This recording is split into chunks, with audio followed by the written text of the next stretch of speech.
Nabuking ang kalukuhan ng CPP-NPA-NDF sa probinsya ng Sultan Kudarat matapos na ibulgar ng dalawang minor de edad ang ginawang pamimilit sa kanila na sumampa sa bundok at tinuruan kamuhian ang pamahalaan.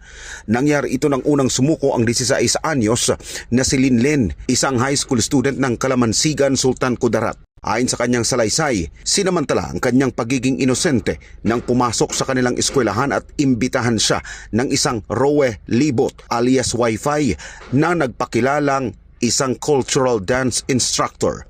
Buwan ng Marso ng kasalukuyang taon nang imbitahan si Linlen ni Rowe na magtungo sa kabundukan ng Sultan Kudarat para magsagawa ng isang cultural dance education.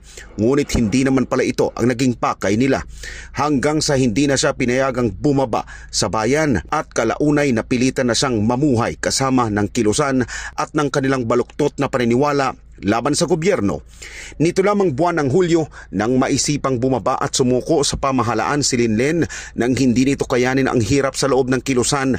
Nagtamo rin siya ng sugat nang makaengkwentro nito ang tropa ng pamahalaan na hinahabol ang mga kagaya nilang kalaban ng estado. Sa ngayon, nasa maayos na kondisyon si Linlen habang nagpapagamot ito. Kasama ng kanyang pagsuko ang isa pang minor de edad na kinilalang si Bella na umayaw na rin sa maling ideolohiya at turo ng CPP-NPA-NDF sa kanilang musmus na kaisipan. Kasalukuyan nasa pangangalaga ang dalawa ng 37th Infantry Conqueror Battalion, 6th Infantry Campilan Division ng Philippine Army.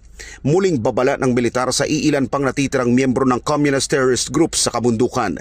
Itigil na ang illegal na recruitment na ito sa mga kabataan at yakapin ang alok ng bagong buhay at pag-asa ng pamahalaan sa ngalan ng kapayapaan. Kasabay nito ang pangako ng pamahalaan na hindi sila titigil na bawiin ang mga kabataan na minulat ng maling pakikibaka at paniniwala laban sa bayan. Nakahanda rin ang militar na tulungan ang mga ito na bumalik sa tamang landas at magsilbing kapaki-pakinabang na mamamayan. Napag-alaman na ang Far South Mindanao Region ang siyang nangunguna sa nasabing recruitment sa probinsya ng Sultan Kudarat, ngunit tiniyak ng militar na hindi na rin magtatagal at mawawasak na rin ang grupong ito sa ilalim ng pinalawak na military operations laban sa nasabing komunistang teroristang kilusan. Para sa Diyos at sa Pilipinas kong mahal, nag-uulat Paul Montibon, SMNI News.